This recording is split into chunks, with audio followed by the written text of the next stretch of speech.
Hello and welcome to my studio. I am Lesley Ann Robinson of Knit Graffiti Designs, and today I'm going to be going over with you section 1 or clue 1 of my truly outrageous shawl pattern, okay? So this is for anybody who is knitting it as a mystery shawl, or even afterwards if you're not knitting it as a mystery shawl. Hopefully this helps you. So I'm going to walk you through the I-cord tab cast on, as well as how to work the kind of the row repeats of section 1. Okay, so here we go. All right, we are going to begin section 1 of the Truly Outrageous Shawl using our color A, which is going to be the full skein of yarn that you have. And we're going to be casting on with our color A, and then we're going to be bringing in our color B. Okay, so color A, in my instance, these are our leftovers from my Truly Outrageous Shawl sample. Color A is my gem colorway, and color B is Kimber. And these are both using junk yarn in their Starlit base, which has a little bit of sparkle to it. Okay, so we're going to be casting on. I'm just going to set Kimber aside for right now. We'll get back to you later. We're going to be casting on using the I-cord tab cast on.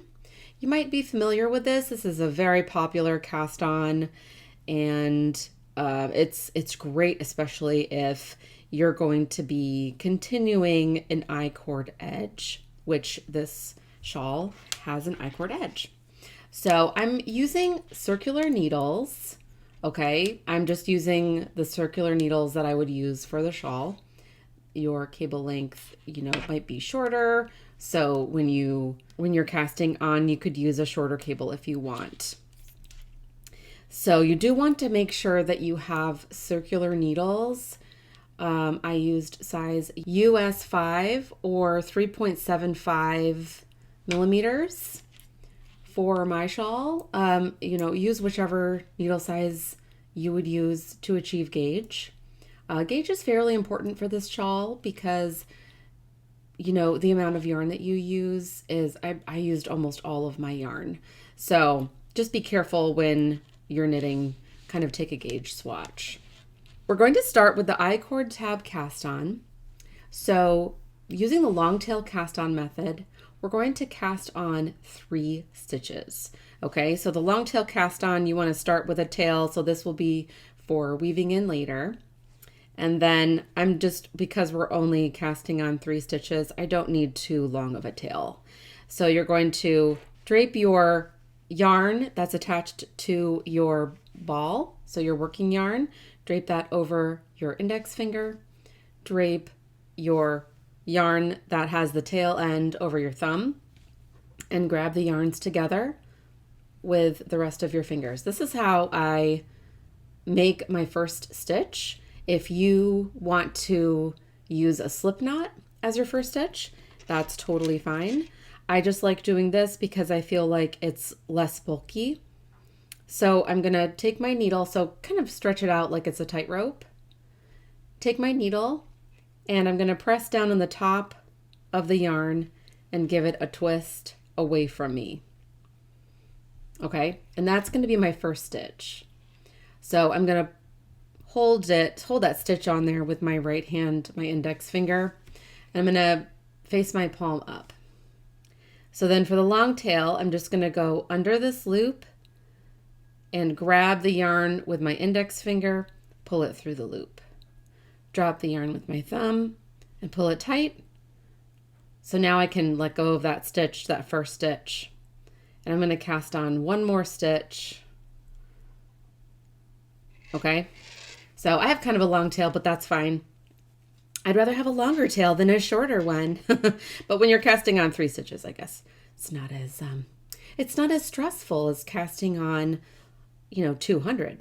Now I'm going to work 4 rows of I-cord. So I'm not going to turn my work Okay, I'm not going to turn it to work the other side. I'm going to keep these 3 stitches here. What I'm going to do is I'm going to slip these 3 stitches purlwise over to my left hand needle. And you can slip them all together if you want, or slip them separately, whichever works for you. Okay, make sure that you're working with your working yarn and not your tail, which I have done in the past, right? Here's my tail, here's my working yarn. And I'm going to knit these 3 stitches again. So we're making an I-cord right now.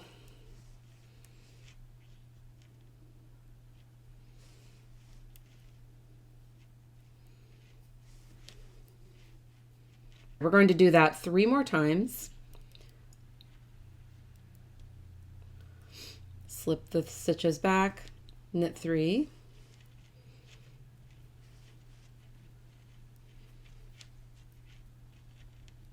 So that was 2. I'm going to do it 3 more times.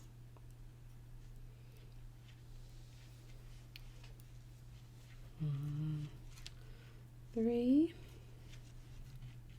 Okay, 2 more times. 1. And once more. So see my little I-cord is forming.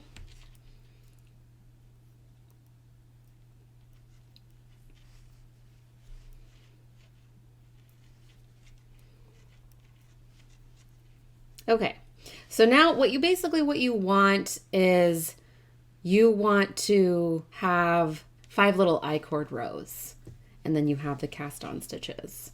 Okay, so we created a little tube, a little I-cord tube. If you've never made an I-cord before, it's kind of a fascinating little knitting technology.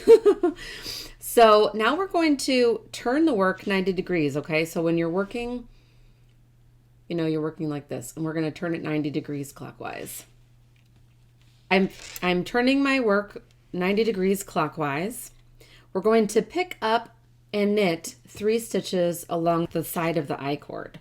Okay, so I have 1 stitch coming out of this stitch right here.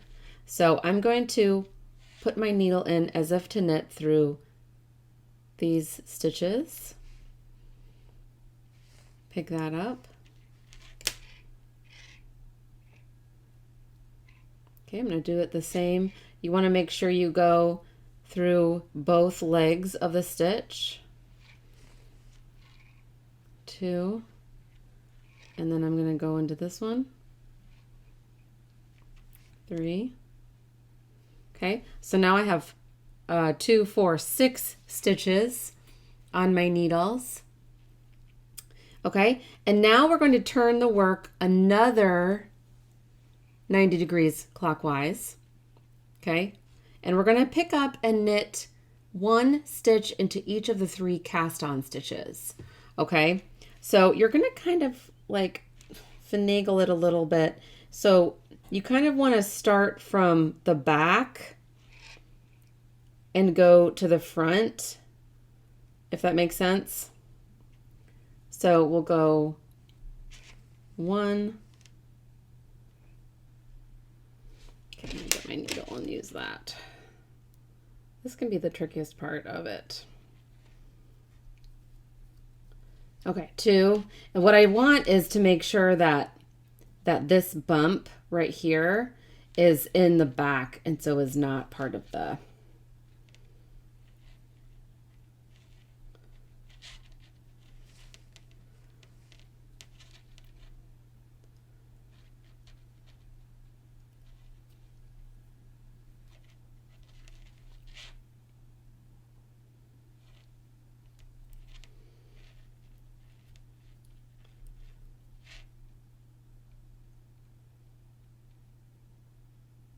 need to do 1 more.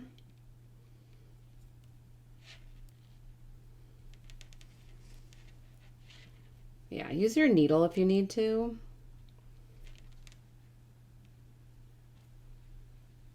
Okay, so I did my I-cord tab cast on, okay? And if you find that when you did it, it's not super seamless, like you can see this little bump from the cast on, you can always fix that later with, you know, a little bit of with your end. But if you don't like it, you can always redo picking up your stitches to kind of hide that bump so that it's a seamless I-cord.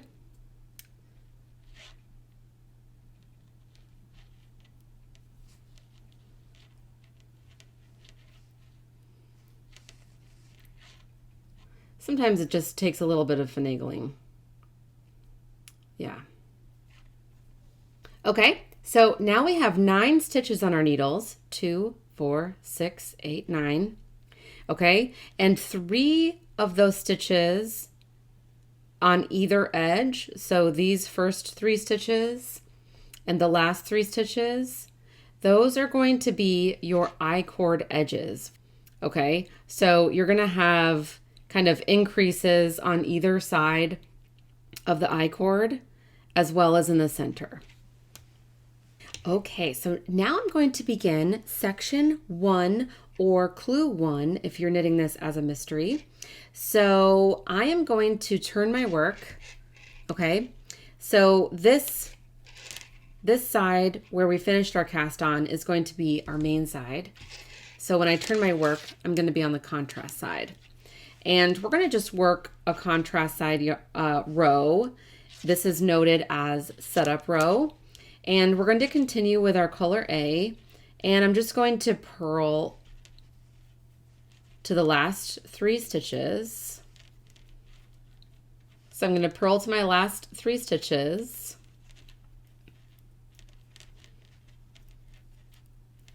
And when you come to your last 3 stitches, this is going to be for the I-cord edge. So we're just going to slip those 3 with keeping our working yarn in front. Okay, and I'm going to turn. So the first section of your shawl is just a really fun section of stockinette stripes. Okay, so my inspiration for this was, Jem/Jerica from Gem and the Holograms, and her sister is Kimber. So I kind of wanted to have them be just a fun section where they're kind of working together. We're going to work an increase row, okay? Increase row 1 and increase row 2. When you're working the stockinette stripes, you're going to be increasing on both the main side and the contrast side, okay? So in this section, you're going to be just working some stockinette stripes. So increase row 1, I'm going to knit 3, and that is my I-cord edge. Okay, so that's my I-cord edge, and now I'm going to work a make one left. And to work a make one left, we're going to take our left-hand needle and we're going to pick up that little bar that's in between the 2 stitches, and we're going to knit. So pick it up going from the front and out through the back. You're going to take your right hand needle and place it through the back loop of that stitch. Sometimes I need to kind of stretch the stitch out, and you're going to knit one through the back loop of that bar that you picked up.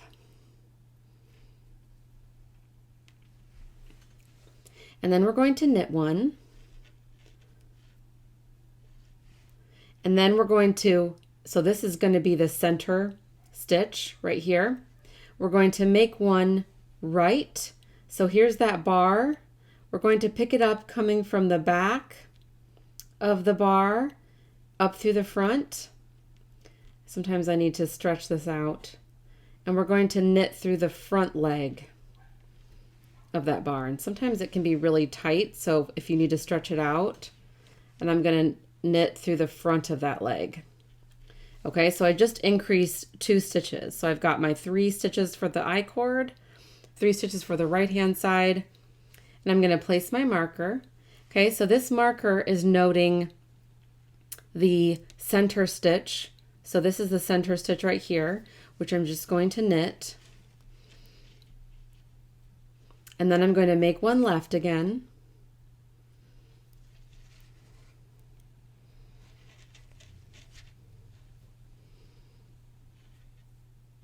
Knit one. And then I've come to my last 3 stitches, which these are my I-cord stitches. And I'm going to make one right.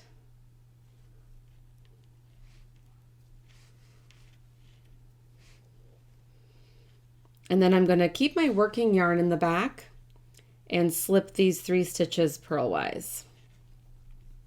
Okay, so that's kind of my first increase row. So I've increased 4 stitches. So there's 1 stitch increased at each edge and 1 stitch increased on either side of the marker, on either side of the center stitch.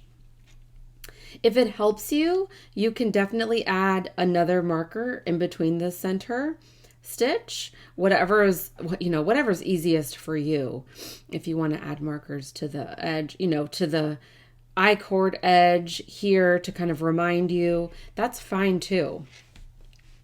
So now I finished increase row 1. I'm going to turn and I'm going to work increase row 2. And this is where it gets a little bit trickier because we're going to work an increase again after we work our I-cord. So there's going to be 2 stitches increased at this edge, except one of them is added on the contrast side. So I'm going to work purl 3 for my I-cord edge.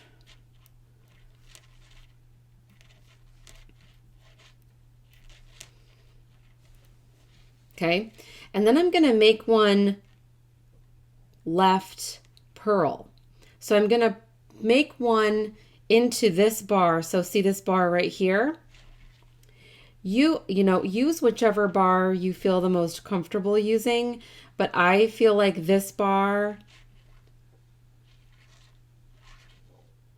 this bar might be better, or this bar, whichever one you feel most comfortable using. Kind of play with it a couple times because it depends on which one you use, might add a little bit of a hole. But what we're going to do is we're going to bring our needle. So what's easiest for me is I pick the bar up with my right hand needle and I place my left hand needle in from the bottom front to the back. And then you're going to purl through the back loop. So I kind of turn my work around here and I grab that back loop. Sometimes it can be a little bit tricky.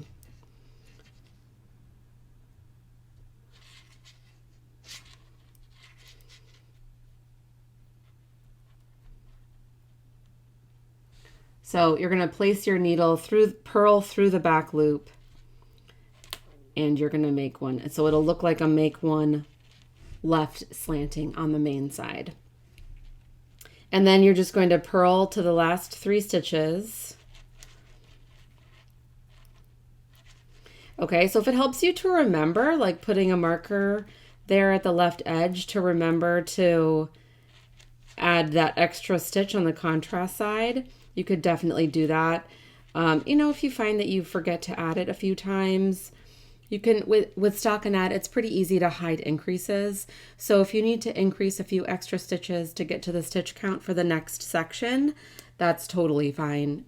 Seriously, nobody will ever notice. So I've purled to the last 3 stitches, and then I'm going to slip 3 with my working yarn in front.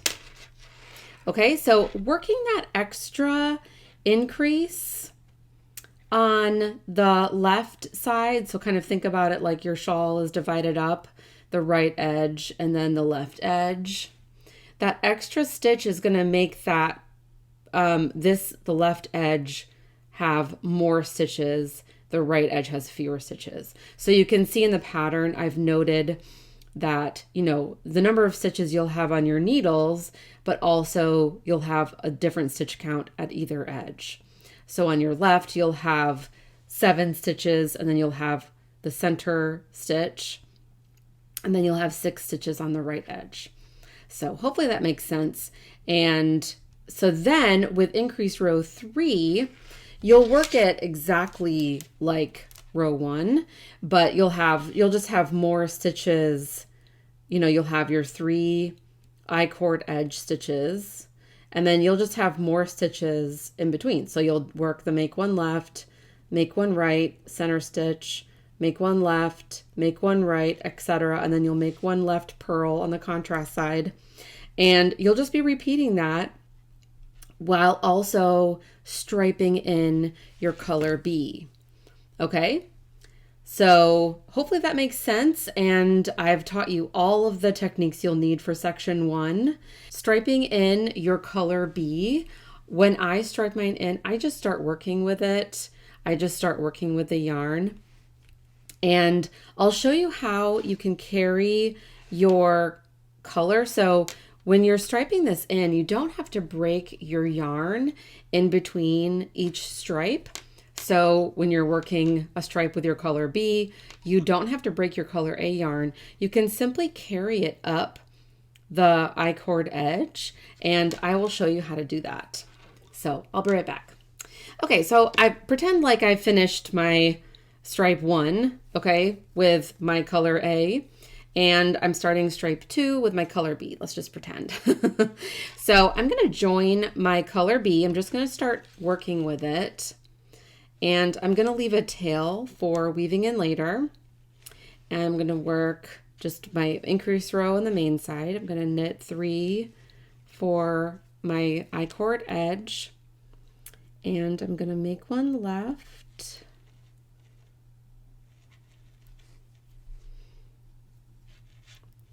Knit to my marker, and then make one right. Slip the marker, knit one for my center stitch, make one left, knit to the last 3 stitches,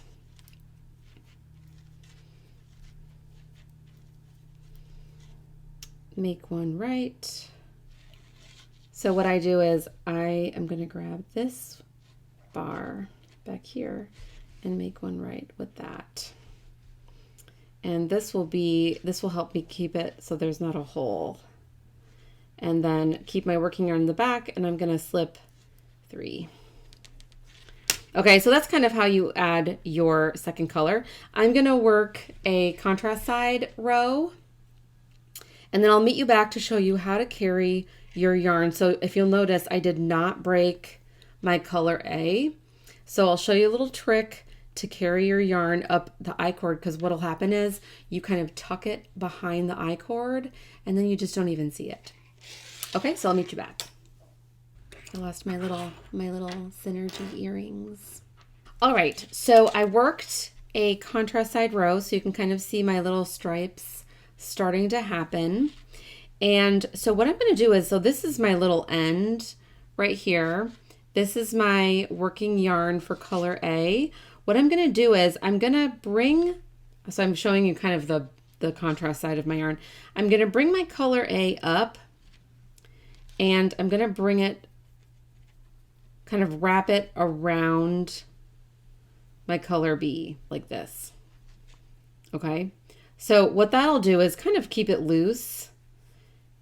When I start working my next row, that will automatically tuck it into the I-cord. Okay, so I'm going to so when I work knit 3 for my I-cord, it's just kind of gently tucked that yarn up behind there. Okay, and as you work your I-cord, so every time you come to your main side, you want to make sure that you do that with whichever yarn you're not using. So whichever yarn you want to carry up. Okay, and it will, once you're done, like obviously you can kind of see it right here. You'll kind of see it a little bit on the contrast side of your work, but it'll really, really nicely carry it up the edge, and it's very clean once you're done. Okay, so that is how to work section 1. Honestly, it's just those, you know, 2 rows basically repeated over and over again, striping in your colors. And I hope that helps. And I hope you have a great time knitting section 1. And I will see you for section 2. Thank you so much.